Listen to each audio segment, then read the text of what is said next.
Hello, Namaste.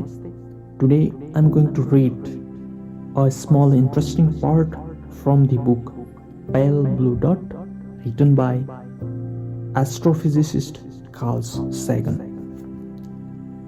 If you look at Earth from space, you see a dot.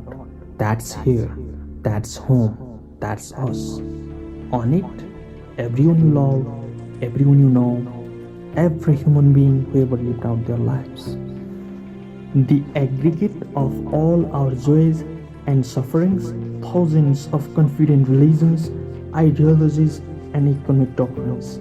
Every hunter and forager, every hero and coward, every creator and destroyer of civilization. Every king and peasant, every young couple in love, every mother and father, every hopeful child, every inventor and explorer, every teacher of morals, every corrupt politician, every superstar, every supreme leader, every saint and sinner in the history of our species lived there on a mote of dust. The earth is a very small stage in a vast cosmic arena.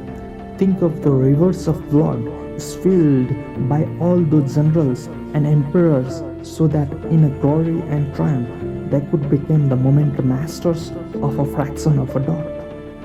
Think of the endless cruelties visited by the inhabitants of one corner of a dot on scarcely distinguishable inhabitants of some other corner of the dot.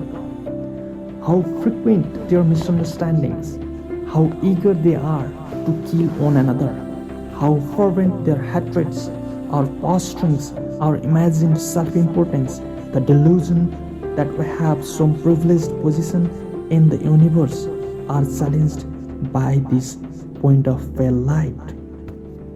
Our planet is a lonely speck in the great enveloping cosmic dark.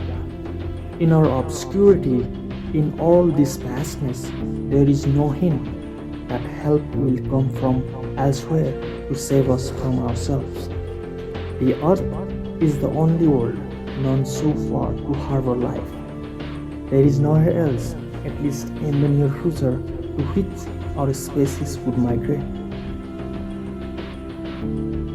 The earth is where we make our stand. It's up to us. It's been said that astronomy is a humbling and character-building experience. To my mind, there is perhaps no better demonstration of the folly of human conceits than this distinct image of our tiny world. To me, it underscores our responsibility to deal more kindly and compassionately with one another, and to preserve and cherish that pale blue dot, the only home we have ever known. Thank you.